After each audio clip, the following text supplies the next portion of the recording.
Estamos aqui para dar voz ao povo, em defesa dos cidadãos, pela dignidade humana. Todos temos deveres, mas também todos temos direitos. Será que existe justiça? Isto é o povo a falar.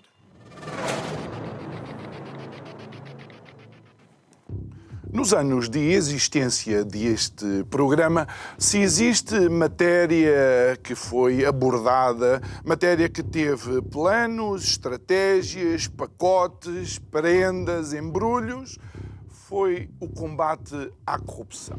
Foi aqui, e noutros pontos também, que analisámos e ouvimos a famosa Estratégia Nacional de Combate à Corrupção. Estivemos atentos e estivemos a pensar se realmente este fenómeno tão nefasto ia ser realmente combatido com todas essas medidas. Foi aqui também que tivemos a analisar e a ouvir uma famosa frase de um personagem político muito conhecido que dá por nome de Ferro Rodrigues, a dizer que o combate à corrupção está no ADN do Partido Socialista. De facto, impregnado está. Boa noite. O meu nome é João Nuno Pinto e isto é o Povo a Falar. Estou consigo de segunda à sexta-feira, neste mesmo horário, emissão em simultâneo, Curiacos TV e Rádio Vida 97.1.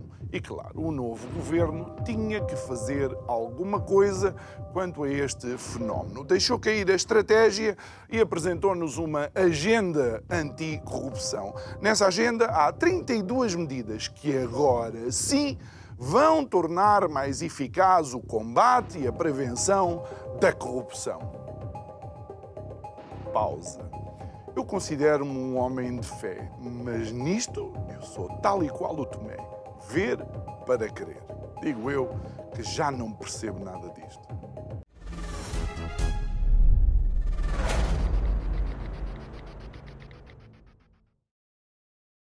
De volta ao nosso estúdio para este programa, segunda-feira, pontapé de saída para mais uma semana de conversas.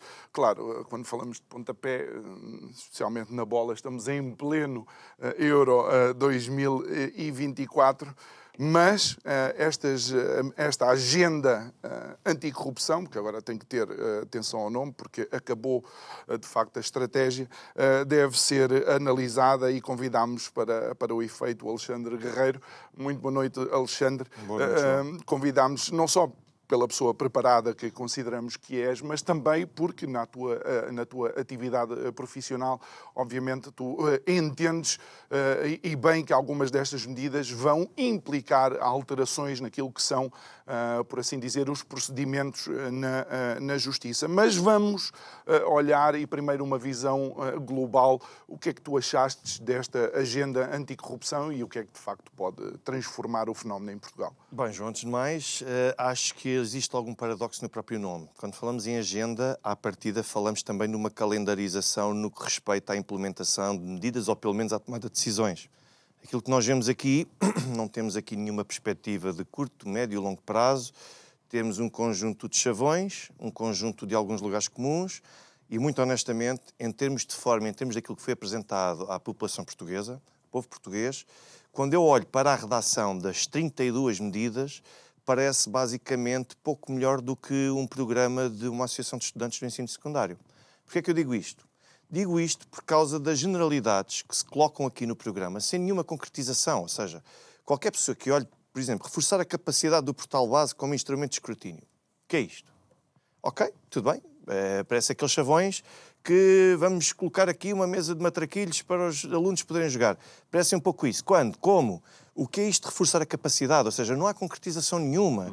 E as medidas estão todas assim. Portanto, isto é um programa que foi feito, se não por uma associação de estudantes, uma lista candidata a uma associação de estudantes do ensino secundário, no máximo numa faculdade, mas sem grande concretização prática. Porque eu olho para todas estas coisas e, sinceramente, João, eu não encontro uma única medida concreta que se possa dizer: sim, senhor, nós temos aqui algo que foi planeado e que nós sabemos que poderá ser implementado desta formas. Regulamentação da atividade do lobby. Ok, mas eu gostava de saber qual é a opinião do Governo sobre o lobby. O que é que o Governo quer fazer sobre isto? Quer regulamentar. O que é que está incluído nesta regulamentação? Qual é sequer a noção de lobby? Porque começa aqui, porque no estrangeiro começa a ser discutido logo o que é o lobby.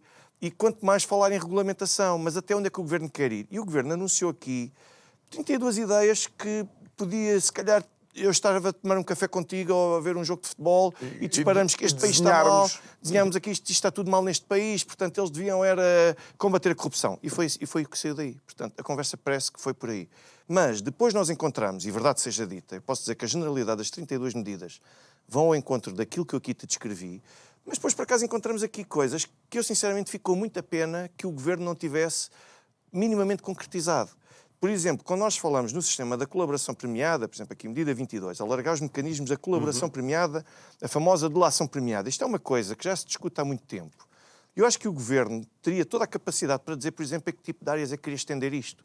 Porque nós já sabemos que existe, desde logo, em determinados tipos de crimes, incluindo no combate à corrupção, está previsto um mecanismo da delação premiada. Ou seja, isto já existe. Quando eu olho para aqui e vejo o alargar, eu gostava genuinamente de perceber aonde é que eles queriam chegar sem ser só alargar as fases processuais. O quê? O Governo quer arrastar ainda mais no tempo os processos e as investigações? É que noutros pontos parece que não. Pois. Existem pontos anteriores onde parece que a preocupação do Governo é, de facto, evitar que se possa alargar prazos no que diz respeito Ou seja, é arrastar até à prescrição, é isso que o Governo quer. Ou seja, nós não conseguimos perceber o que é que se pode retirar daqui e quando temos algumas ideias que até parecem aparentemente boas, depois outra reforço dos meios das inspeções gerais e da sua articulação com os órgãos de polícia criminal e com o Ministério Público. O que é isto? E o que mais me espanta, João, sinceramente, é que a quantidade de jornalistas que estão presentes no terreno, na altura em que é anunciado esta agenda, este pacote, o que é que seja, não há ninguém que se atreva, depois do evento ou nos dias que se lhe seguem, a interpelar quer o Primeiro-Ministro, quer até a Ministra da Justiça, que também não vejo aqui nada que pudesse influenciá-la a ela, portanto, Rita Giudice, mas que agora se faz acompanhar de mais um apelido, não sei se por algum receio que as pessoas a possam associar às grandes sociedades de advogados, à qual ela realmente pertence, mas não há ninguém no mundo do jornalismo, ou quase ninguém, com possibilidade de abordar a Ministra, de abordar o Primeiro-Ministro e de os confrontar com o que aqui está. Porque é preciso perceber se isto realmente é realista ou se apenas nos tiraram cerca de meia hora a uma hora do espaço televisivo e ocuparam esse espaço para anunciar um conjunto de banalidades. E depois temos aqui aquela velha forma de fazer política como já se faz desde, se calhar, ainda desde os tempos da Segunda República do Estado Novo, a última de todas. Uma sociedade civil mais exigente face à corrupção. E depois, reforço dos conteúdos curriculares no ensino básico e secundário sobre ética, literacia financeira, os fenómenos da corrupção e as relações de cidadãos com o Estado. Ou seja, há alguém que esteja verdadeiramente convicto que vai ser, ao transformar as escolas numa espécie de madraça relativamente às questões da corrupção, que realmente a corrupção vai diminuir. Mas o problema está nas escolas. Será que é nas escolas secundárias? Será que é dali que parte? Ou começa nos próprios partidos políticos, onde, muitas vezes, aqui sim, o problema está nas escolas. A primeira ambição é de um jovem, pelo menos que esteja neste tipo de idade, e na sua maioria, é juntar-se a um partido político, porque sabe que é ali que está o seu futuro. E porquê que os jovens fazem isto? Eu não vejo aqui nada nestes temas que são aqui lançados relativamente às relações dos partidos políticos com o Estado. Eu não vejo nada neste programa que me diga, por exemplo... Agenda. Nesta agenda, peço desculpa pela imprecisão relativamente ao nome, eu não vejo nada aqui que obrigue os deputados a terem exclusividade e a deixarem de exercer a advocacia. João, eu sou advogado. Eu não posso trabalhar para uma agência imobiliária porque, supostamente, de acordo com a lei, eu poderei estar a ser influenciado e poderei estar a ser corrompido por aquilo que a agência imobiliária quer e com aquilo que o direito quer, mas os deputados podem ser advogados e podem desenhar as leis que depois os seus escritórios e as suas sociedades vão implementar e nos termos em que querem. E eu acho que era o mínimo, é uma coisa que se discute há muitos anos, o mínimo é onde é que está a garantia de exclusividade para deputados que queiram sê-lo. Têm de ser exclusivos. Não podem estar a trabalhar para terceiros, não podem estar a trabalhar nem para o setor público, nem para o setor privado, porque vão influenciá-lo. E eu não vejo isso nestas 32 medidas. Ou seja, não há vontade do poder político em tornar exclusiva a atividade de deputado, que é uma atividade, goste-se ou não, Da mesma forma como não vejo o aumento do período de nojo para membros do governo poderem trabalhar no seu setor. E ainda há pouco tempo tivemos uma ministra da Cultura, do turismo, e que depois lá conseguiu arranjar ali alguma coisa, mas na área da cultura a ganhar aquilo que iria ganhar no outro lado. Mas eu não vejo nada. Este governo é o mesmo governo que falou relativamente às portas giratórias, nomeadamente na justiça, Claro. na utilização de juízes como membros do governo, mas a secretária de Estado é uma antiga, ou é uma juíza, no caso. Sim, e não só. E quando nós formos ver, seja de que país for, mas nós vamos ver, mesmo a Ministra da Administração Interna, por exemplo, a sua ligação à área a que agora está a tutelar, mas há aqui uma diferença entre ser um especialista na matéria, porque a pessoa se forma em termos de carreira, e há aqui uma diferença entre ir liderar um setor e depois liderar o setor, ir para uma área que vai tutelar esse setor. Ou seja, nós estamos aqui a falar de realidades distintas.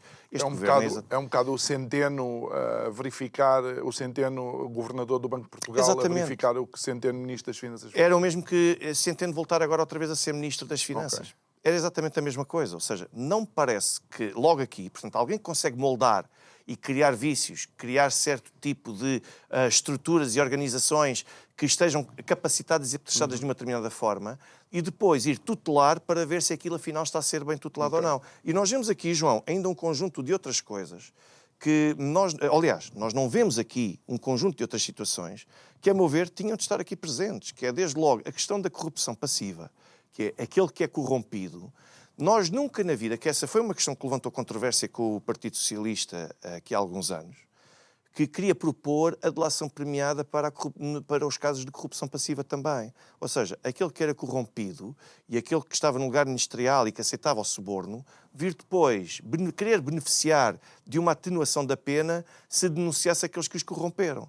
Portanto, isto para mim era muito importante que o Governo também clarificasse se isto entra nas contas ou não. E um aspecto muito importante, incomoda-me particularmente, João, ver que, por exemplo, o Primeiro-Ministro António Costa e o ex-Ministro das Finanças, Fernando Medina, deixaram funções em março para por aí, e já são subitamente comentadores em canais de televisão. 2 meses depois, já são comentadores num novo canal de televisão. E era muito importante também regular, em matéria de corrupção, a forma como as direções, as redações, mas sobretudo as direções dos meios de comunicação social, vão recrutar estes quadros para comentadores ou doutrinadores, se assim quisermos falar, a pagarem-lhes um salário avultado. E depois é importante perceber que tipo de favores é que essas direções vão conseguir ter mais tarde ou mais cedo, e até a própria verdade de informação, até que ponto é que não fica afetada a partir do momento em que a comunicação social se vende a antigos titulares de funções políticas para lhes dar palco, e até que ponto é que não se recusa a prosseguir a investigação e a informação de acordo com o padrão da realidade. Eu não vejo nada disso aqui. Portanto, eu acho que estas são as áreas-chave que deveriam, de facto, ser alvo de uma atuação do Governo, seja ele qual for, e não há interesse. E não há interesse porquê? Porque todos beneficiam das mesmas soluções. Enquanto continuarmos neste ramo-ramo entre cores partidárias que são sempre as mesmas e em que todos querem aproveitar a mesma coisa, João, não parece que possamos ir muito longe. Vamos aqui a algumas coisas específicas, o que acaba por ser difícil, dada a generalidade, de facto, destes chavões, como tu mencionas. Mas, por exemplo, quando olhamos para a pegada legislativa, deixando expressa as entidades que tiverem intervenção direta na produção legislativa, isto é no ponto 2. E logo no 4, fala sobre reforçar o recurso aos gabinetes jurídicos do Estado, assegurando assim uma menor exposição a interesses de terceiros. Isto quase parece argumentar uma coisa e o seu contrário, não é? E até te digo mais, João. Registro da pegada legislativa, muito honestamente, isso já existe na Assembleia da República. Qualquer pessoa que vá à página www.parlamento.pt e vai ver qualquer iniciativa legislativa, vai ver, ponto número 1, quem foram os deputados proponentes e subscritores daquela iniciativa, e vai ver todas as entidades que foram chamadas diretamente com quem eles se reuniram. A única coisa onde isto poderia ter alguma utilidade, e que, a meu ver, deveria ter utilidade, é na atividade do Governo. Porque a verdade é que, na atividade do Governo, nós só vemos o projeto de decreto-lei quando ele já é publicado. É que já nem é durante uma fase de audiência dos interessados, o que quer que seja. Não há. É só quando ele já é promulgado e publicado em Diário da República. Aqui é importante perceber isso. Agora, deixa-me dizer-te o seguinte, João. As entidades tiverem intervenção direta na produção legislativa. Então, e toda aquela influência indireta que possa decorrer e que possa ter influenciado isto. Por exemplo, o atual Ministro da Justiça, que trabalhou muitos anos para a sociedade do pai, que todos nós sabemos muito bem, que foi advogada durante muitos e bons anos, e não é isso que está em causa, nem sequer se está a criticar isso. Aliás, louve-se naturalmente a dedicação ao setor. Mas como é que nós conseguimos garantir que a Ministra, qualquer iniciativa que faça na sua área de intervenção, não é influenciada por qualquer tipo de interesse, direto ou indireto, que a sua sociedade, que ela sabe que está algum tipo de processo que está a correr na sua sociedade? Como é que nós fazemos esta garantia? Não fazemos, porque os advogados estão garantidos, estão assegurados à confidencialidade, ao secretismo da sua atividade e, portanto, nunca a Ministra vem para cá dizer que se lembrou de um caso que teve ali em tempos. Até porque isto ainda é mais paradoxal, porque eu creio que a área de especialidade de Rita Giudice é, de facto, o setor imobiliário. É assim, todos os setores são especulativos, aparentemente especulativos. Até o setor penal, que à partida poderíamos achar que não, e também sob influência. Mas a área das energias, a área do imobiliário, tudo o que implique trabalhos ou ligações diretas ou diretas com atividades que importam ao interesse público, todas essas são críticas. Agora, se me dissessem, bom, mas a advogada Rita Giudice estava a tratar de divórcios. Ok, tudo bem, não me choca tanto, nem de heranças, não me choca tanto. Embora tenho o conhecimento que há nomeação de quadros para o Instituto de Registro e Notariado ligados ao partido. Até aí, o polvo dos partidos consegue chegar com toda a facilidade. Mas em termos de direito, em termos de substância, a capacidade para poder alterar significativamente não era muita. Mas depois, tu falaste bem aqui numa outra, reforçar o recurso aos gabinetes jurídicos do Estado. É assim, eu posso dizer às pessoas que existe presentemente um gabinete jurídico do Estado que está vinculado à presidência do Conselho de Ministros. Toda a gente sabe que é o Jurizap, e onde, de facto, supostamente, o Governo pode aconselhar-se e pode pedir essas recomendações. Agora, vão ver qual é que é o sistema de nomeação dos consultores e dos assessores para o Jurizap. E vão ver que decorre tudo por proposta da atual diretora, que por acaso é um quadro do PS, pequeno pormenor, mas não só isso, e que foi lá colocada durante o reinado do PS, mas como depois é confirmado pelo membro do Governo que tem a tutela sobre este gabinete. Ou seja, nós estamos aqui a dar uma volta grande e vamos ter exatamente ao mesmo sítio, que é ok, eu vou recorrer aos gabinetes do Estado, mas se os gabinetes do Estado têm as pessoas que têm ligações aos setores que depois podem interferir no processo legislativo e na tomada de decisão, quer dizer, é só para dizer o quê? Que é o Estado que lhes está a pagar o salário? Não me parece que possamos tirar daí grande proveito. Mas aí ficamos numa situação em que eu sou obrigado a perguntar, Alexandre, eu também não quero, por assim dizer, uma pessoa que não tenha experiência no setor a liderar o setor, não é? Não, ou seja, claro. É sempre necessário alguém que pelo menos tenha um conhecimento alargado do setor, o qual vai ter a tutela. E como é que tu queres que a pessoa adquira essa experiência, ou pelo menos para liderar o setor? Como é que queres que ela adquira essa capacidade? Queres que seja alguém que vem por nomeação e que chega aos altos quadros de uma determinada entidade pública ou do mundo privado, onde tudo pode ser nomeado, ou queres alguém que de carreira consiga... Pois, mas o problema é esse, o problema é que nós não temos essas pessoas de carreira. Porque se for de carreira, concordo contigo e subscrevo. Agora, tu vais ver a lista de secretários de Estado, por exemplo, que nós aqui temos, eram praticamente todos, uma esmagadora maioria, atrevo-me a dizer que eu fui ver o currículo de todos eles, dirigentes no setor privado ou num outro cargo qualquer público de nomeação política. Se é esse tipo de experiência que as pessoas querem, digo-te já, sinceramente, João, vai continuar tudo na mesma. Porque depois é aquilo que nós temos nos vários setores com os quais eu tenho intervenção direta e em que quem tem de dirigir e tomar decisões não vai contactar o Portugal Real. Eu dou-te um exemplo. Eu ainda há pouco disse que tinha acabado de vir da AIMA.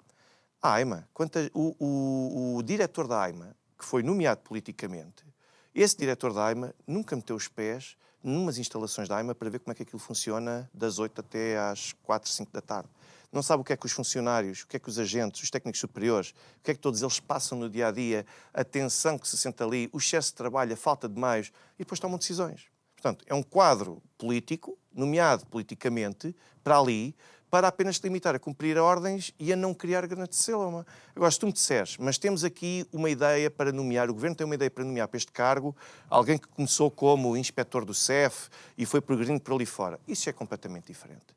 Já estamos a falar de alguém que tem noção do que é que se passa na carreira e quando for preciso resolver alguma coisa, no mínimo sabe aconselhar. Porque é graças a este tipo de gente, à frente destas instituições, João, sinceramente, que depois nós temos estas agendas, cheias de lugares comuns, aprofundamento do princípio do governo aberto, tornar as vendas judiciais transparentes. Ou seja, é assim. Isto é o resultado de quem não faz ideia de como é que as coisas se processam na base e que depois tem determinados lugares e quer decidir. E depois o pior que pode acontecer às vezes é isto, que é cada governo novo que vem quer deixar o seu nome, a sua marca, como autor de uma reforma qualquer. E isso às vezes é um problema, porque às vezes ainda fazem pior. E quando nós pensamos, não é possível descer ainda mais baixo. É.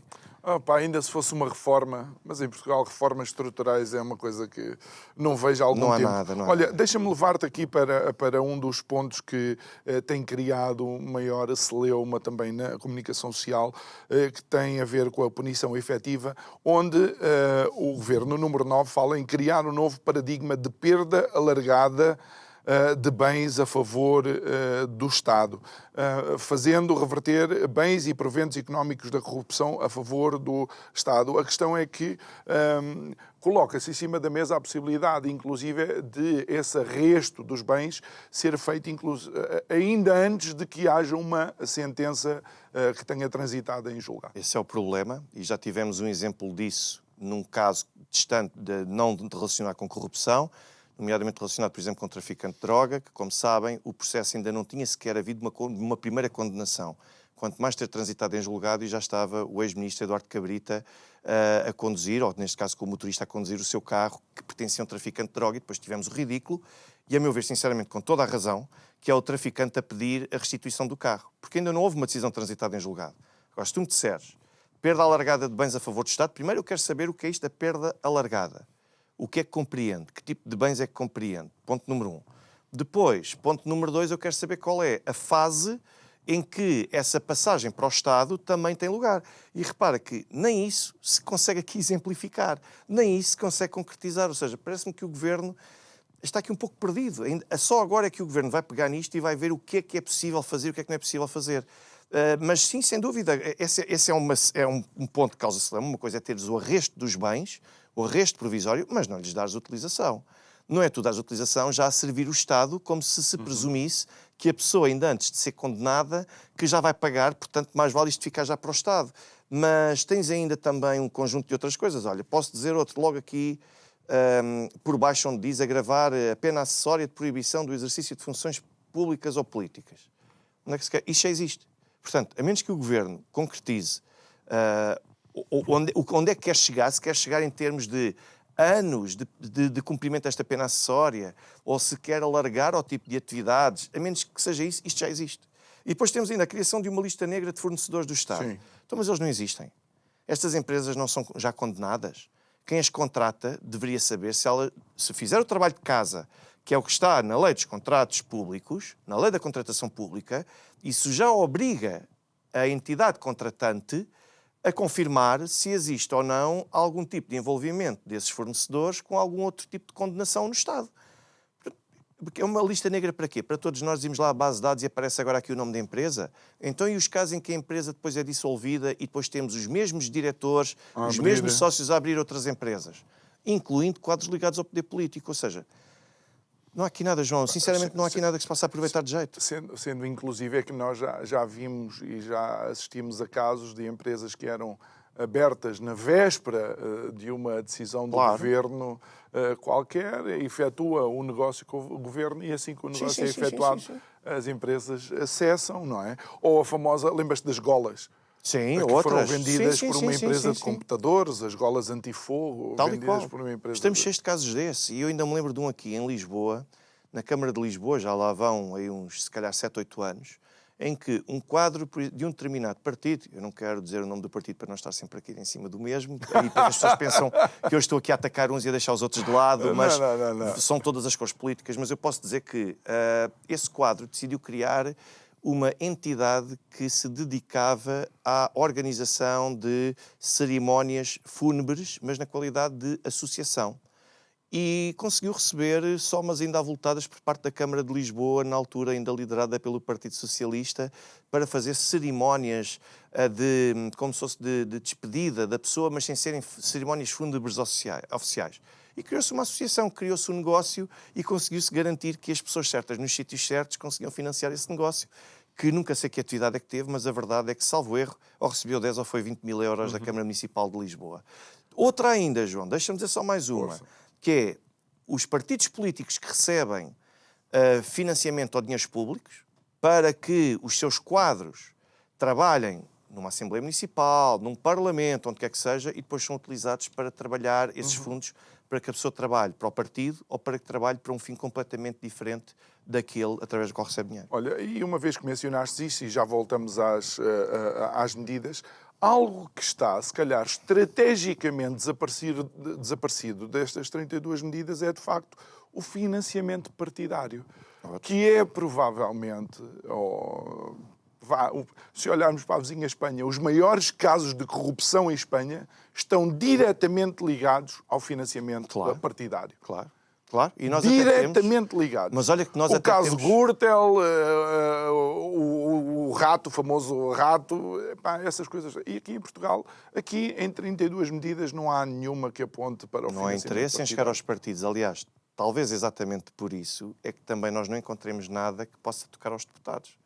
Nomeadamente nesta questão da exclusividade que eu te falei. Ou seja, os partidos têm uma vantagem que são sempre protegidos pela competência legislativa única que têm. E agora as pessoas dizem, bom, mas existem as iniciativas legislativas de cidadãos.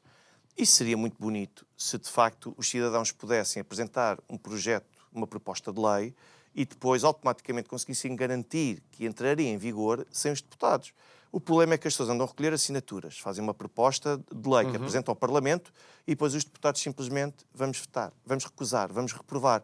E aquilo morre. Portanto, as pessoas nunca têm verdadeiramente essa... Ou então ainda fazem outra coisa, que é ir buscar alguma coisa que possa ser útil, incluir nas suas próprias propostas de lei e não dar aos cidadãos o devido crédito por uma iniciativa de cidadania. Olha, deixa-me ir aqui para os decisores dos processos penais.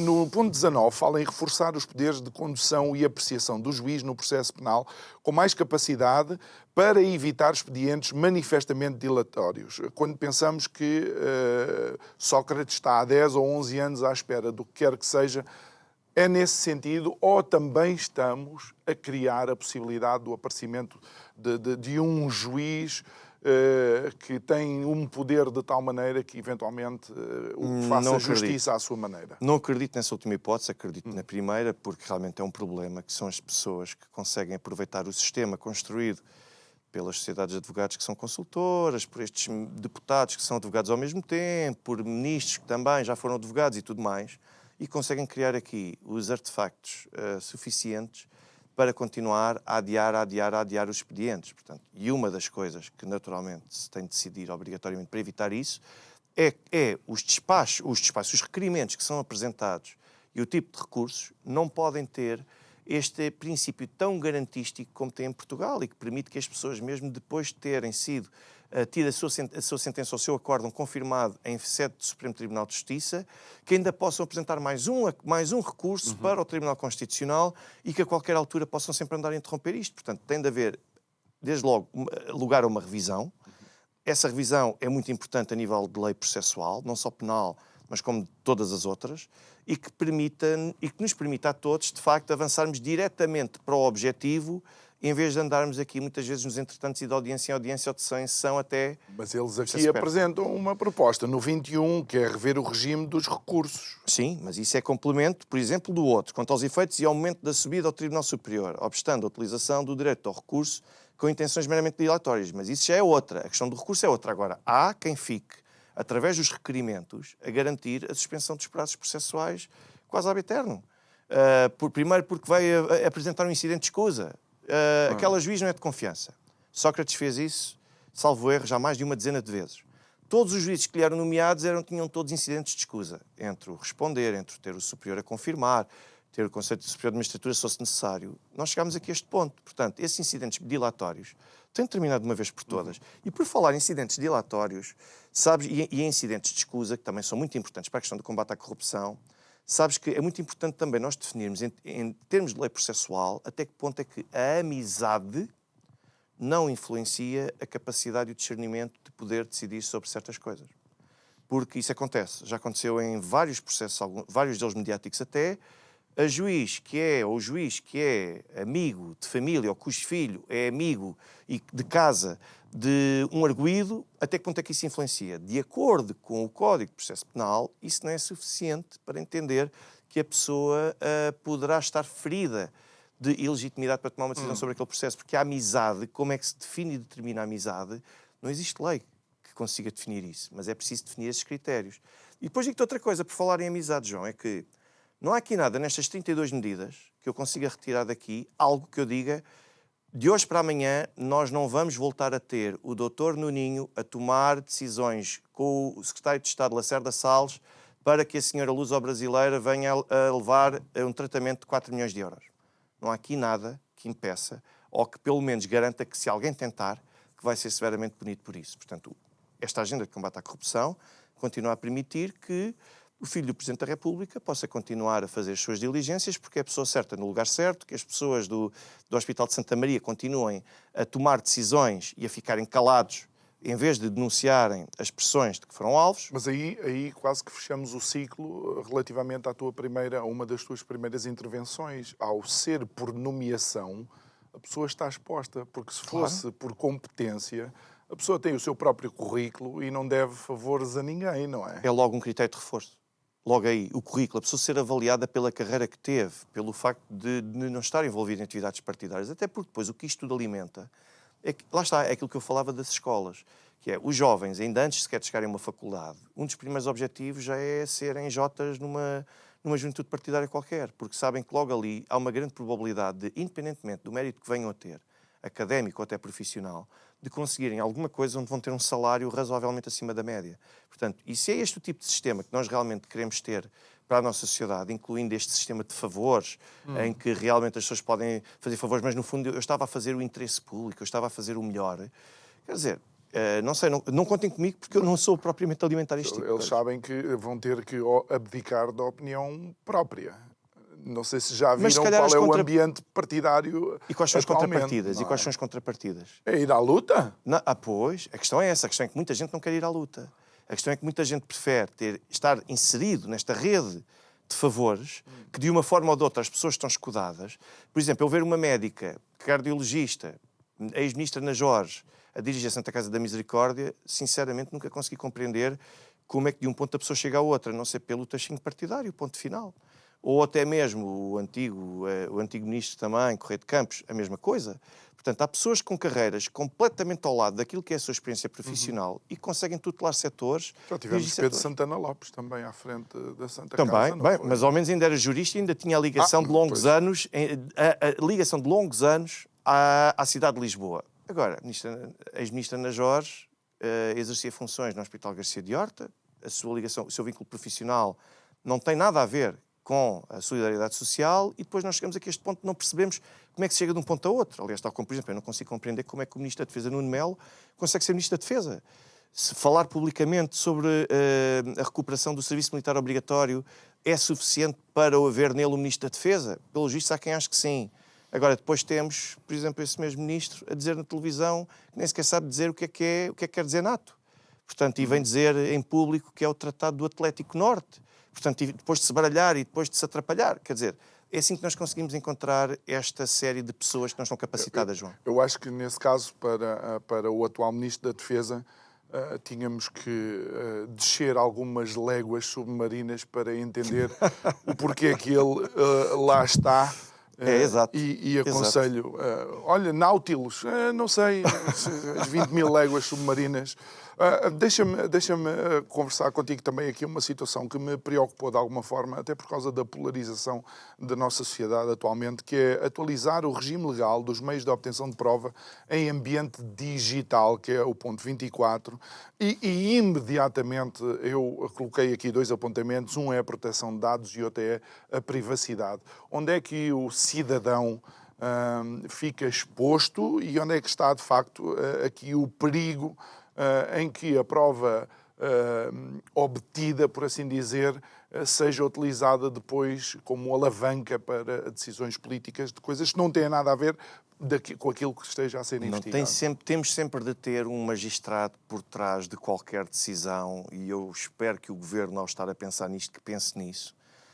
Espero que esteja a pensar sempre num magistrado, de preferência sem carreiras partidárias, porque o mais fácil é nós encontrarmos ministros ou membros de partidos com carreiras no mundo judicial e que depois têm influência aqui, e nós sabemos disso. Portanto, vai ser difícil, é verdade.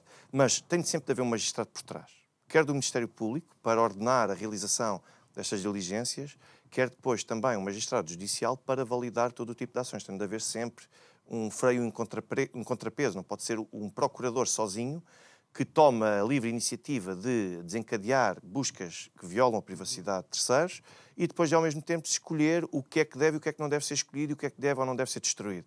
Por exemplo, tudo aquilo que interfira na esfera privada da pessoa e que, sem sombra de dúvida, se possa determinar que não vai ter qualquer tipo de interesse para o futuro daquela investigação, tem de ser automaticamente, ou se não for automaticamente, pelo menos o mais rapidamente possível, destruído.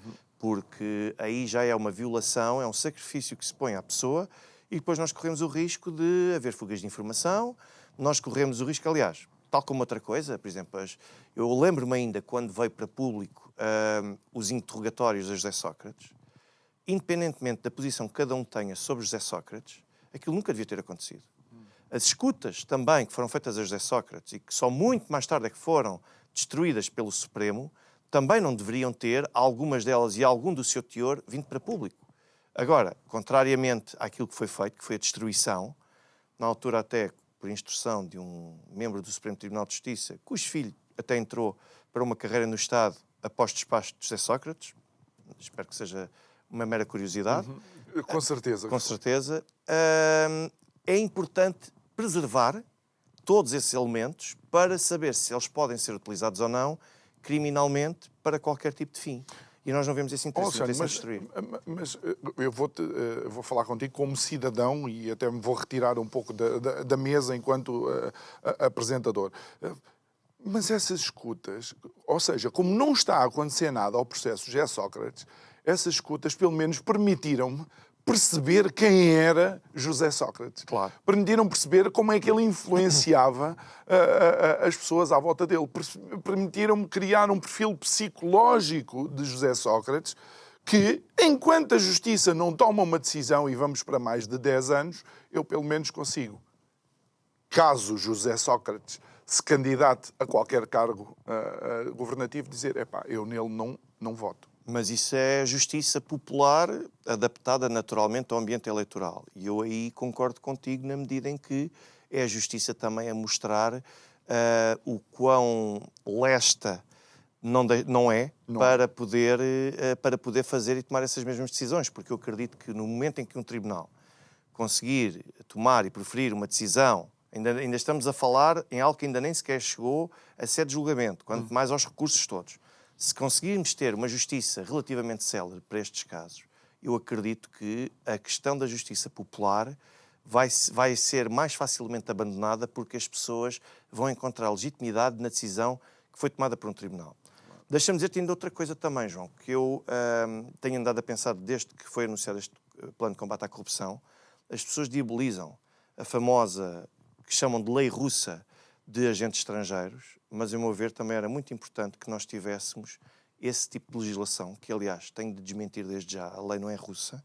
A primeira lei neste género, e a lei russa foi inspirada na lei dos Estados Unidos, de 1938. Portanto, a lei é russa só apenas para se automaticamente criar ali um rótulo. Os japoneses? Não, contra os alemães, para evitar que os alemães tivessem, ainda antes, não se saberia, que iria colidir a Segunda Guerra Mundial, para impedir, porque os alemães tinham um elevado nível de adesão e de apoio popular nos Estados Unidos naquela altura.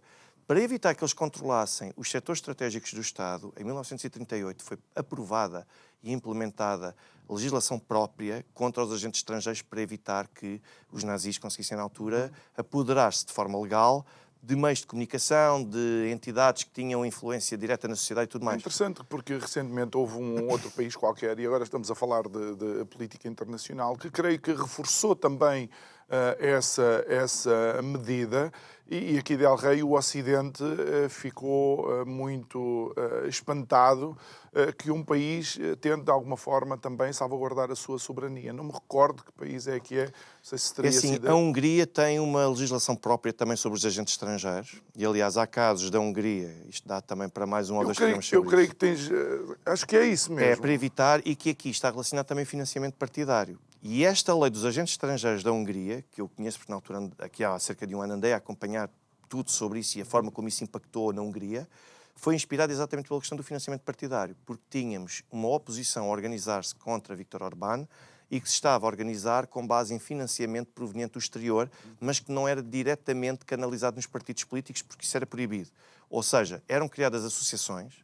As associações na Hungria recebiam o financiamento proveniente do exterior, seja do George Soros, seja de quem fosse, e depois essas associações, como eram pessoas, entidades com personalidade jurídica, que podiam fazer donativos aos partidos, era aí que reforçavam a oposição. Portanto, isto é muito importante ter uma lei dos agentes estrangeiros para perceber desde logo. Essas organizações não governamentais, essas associações, até mesmo essas fundações, dependem do dinheiro proveniente de quem? Para quem é aquelas... Isso é o beabá da CIA, década 70, 80... Mas aqui não. América Latina... Sim. Os Chicago Boys, na altura, funcionavam muito assim. Aliás, e até te digo mais. Isto, muita gente elogia, e claro, John F. Kennedy tem muitas razões para ser elogiado, apesar do seu curto legado que deixou, mas depois também tem outros aspectos críticos, e um deles foi o ter criado e fundado aquilo que hoje nós conhecemos como o USAID, através do qual são financiadas várias organizações para terem ações subversivas contra os poderes políticos nos seus países. Com interferência... Portanto, mas nós devíamos ter isto, João. Nós devíamos ter, desde já saber quem é que são as entidades que financiam as nossas associações e as nossas organizações não governamentais e obrigar a que quem receba financiamento proveniente do exterior, ou pelo menos de um meio privado, superior a 20% ou 25% do total do seu orçamento, que declare quem são essas entidades e que fique também registado como entidade privada. Porque nós às vezes vemos estes grupos de ativistas que ninguém percebe de onde é que eles surgem, ninguém percebe como é que eles apareceram, como é que se formaram em Portugal, e eles aparecem a fazer pressão e influenciar a tomada de decisão, e se calhar se nós formos a fundo nós conseguimos perceber de onde é que vêm esses fundos e a forma como influenciam também este panorama também do mundo da corrupção. Portanto, acho que era uma ideia que devíamos deixar. A lei não é russa, apesar de estar a ser intitulada como russa para ser automaticamente diabolizada e rejeitada pela população ocidental. A lei começou por ser nos Estados Unidos. Muito bem. Olha, Alexandre, ainda antes de terminarmos, obviamente, já percebi pela tua opinião que isto de facto é uma mão cheia de nada, propriamente dita, mas ainda que fosse cheia de alguma coisa objetiva, falta uma reestruturação na justiça, não falta? Falta uma reestruturação na justiça e faltam meios.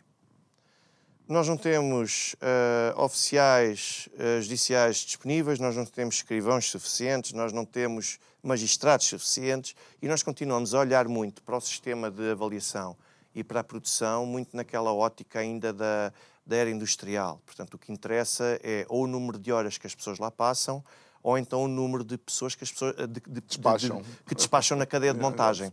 Pronto, é basicamente assim que se processa, o que obriga a decidir mais rápido, não necessariamente da melhor forma, e depois temos muito pouco pessoal para ajudar. Eu recordo que só em termos de oficiais judiciais, pessoal que trabalha no apoio aos tribunais e que muitas vezes são aquela presença invisível, mas decisiva para que um processo possa ser bem sucedido ou não, a quantidade de baixas médicas, psiquiátricas que nós temos por excesso de trabalho, porque a exigência que é feita deles é bastante superior face àquilo que eles têm capacidade de dar e depois os meios simplesmente não funcionam. E anda o governo a querer impor ao privado a semana das 4 horas. Andam a utilizar isso da semana e depois têm os seus próprios trabalhadores, não é? Os trabalhadores não aguentam. Em burnout e em quebra não aguentam, constante. e eu até te digo já, João, houve uma coisa que no outro dia eu ouvi num tribunal e que, muito honestamente, não foi comigo. Num processo que me envolvesse, aquilo incomodou-me particularmente, que foi a juiz virar-se para o funcionário: olha, eu quero isto pronto e isto vai ter mesmo de estar pronto hoje e nem quero desculpas de que está a trabalhar até tarde. Eu ouvi isto. E as sessões de julgamento são públicas. Portanto, Começa logo aqui. Antes de falarmos em qualquer tipo de reestruturação, nós temos falta de meios, quer humanos, quer logísticos. Temos falta de meios especializados, que essa é outra, porque isto é muito giro, dar várias formações, magistrados e tudo mais. Aliás, está aqui qualquer coisa para dar aos magistrados também essa formação. Uma delas é essa, uma dessas medidas é essa. Reforçar os programas, atualizar o programa de formação para magistrados, funcionários judiciais e órgãos de polícia criminal, mas depois andamos aqui a perder tempo com formações. Sinceramente, eu no outro dia fui ver uma formação do Centro de Estudos Judiciários dos Juízes e estava lá o humor na justiça, um dos oradores, Ricardo Araújo Pereira. E eu pergunto, sinceramente, o que é que isto acrescenta para os juízes? O humorista? O humorista. Era um dos formadores para juízes. E depois aquilo está tudo por escrito, como se fosse uma espécie de ata, e nós olhamos para aquilo e, sinceramente, eu pergunto que formação é esta? Qual é a necessidade de retirar os juízes todos, em vez de estarem a trabalhar, de estarem a assistir àquilo, e quem é o Ricardo Araújo Pereira para ensinar os juízes o que quer que seja? Isto é público. Isto é público. Qualquer pessoa consegue aceder a isto. E eu estou só a dar-te o primeiro exemplo de que me estou a lembrar. Mas depois, em vez de pensarmos, por exemplo, em programas rotativos que coloquem os juízes, por exemplo, no terreno, para perceber como é que às vezes os crimes se passam, para ter uma sensibilidade diferente para os acompanhar fenómenos. uma equipa da ASAI numa intervenção qualquer. Não fazem. Uma equipa da PJ numa intervenção qualquer. Não fazem. E não é por falta de vontade, é porque o plano de formação não contempla isso mesmo. Ir para uns registros de notariado, ir para uma AIMA, ir para uma polícia judiciária, ver como é que se faz uma diligência em matéria penal. No caso de matéria civil, os casamentos, o que quer que seja, estar lá no terreno, ver como é que funciona uma conservatória. Porque é assim, porque há aqui outra coisa importante que é, os advogados e os cidadãos comuns, todos têm prazos. E se entrega qualquer coisa à 00:01, acabou. Já está a pagar uma multa, já está a desentranhado, já está a ser tudo. O juiz não tem isso. Os serviços públicos não têm isso. Aliás, há aqui vários casos, ainda no outro dia, felizmente, saiu finalmente jurisprudência do Supremo Tribunal Administrativo, a indicar que o prazo de 90 dias para a tomada de decisão sobre um processo de concessão de uma autorização de residência, em 90 dias, se está na lei 90 dias, são 90 dias. Não são 3 anos ou 4, como eu já tive. 4 anos.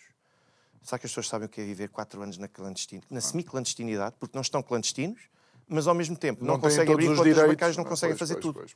Portanto, e este já não tem prazo. Mas também não queremos um juiz preocupado às 11h59 que tem que tomar uma decisão porque à meia-noite já não a pode tomar. Por isso é que eu digo que tragam mais meios. É preciso mais meios. Nós não podemos ter juízes a serem avaliados à peça, pelo número de peças que entregam. Okay. Isso não pode. Isso é simplesmente disfuncional.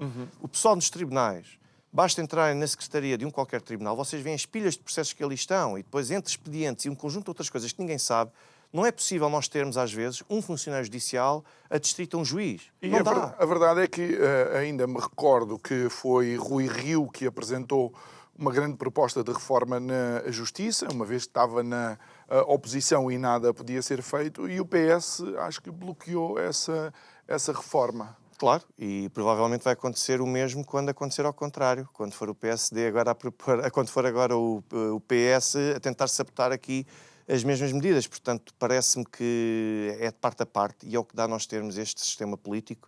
Mas, João, acima de tudo, claro que o sistema judicial precisa de uma reformulação, não precisa cá destas coisas que diz aqui, o MENAC, a pessoa olha para aqui, ponto 16, o MENAC, fica assim, mas o que é isto? Mecanismo Nacional Anticorrupção. A pessoa não precisa disto.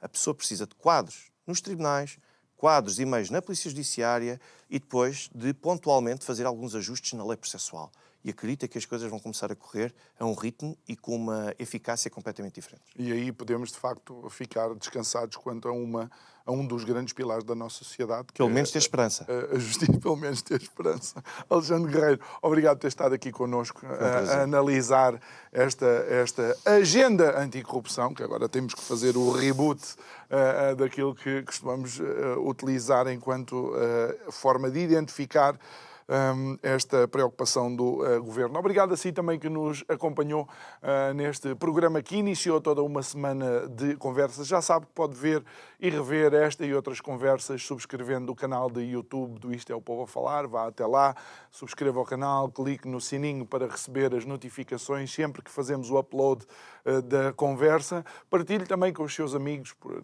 nos ajudar a chegar a com estas conversas. Resta-me agradecer, já lhe uma boa noite e até amanhã. Obrigado.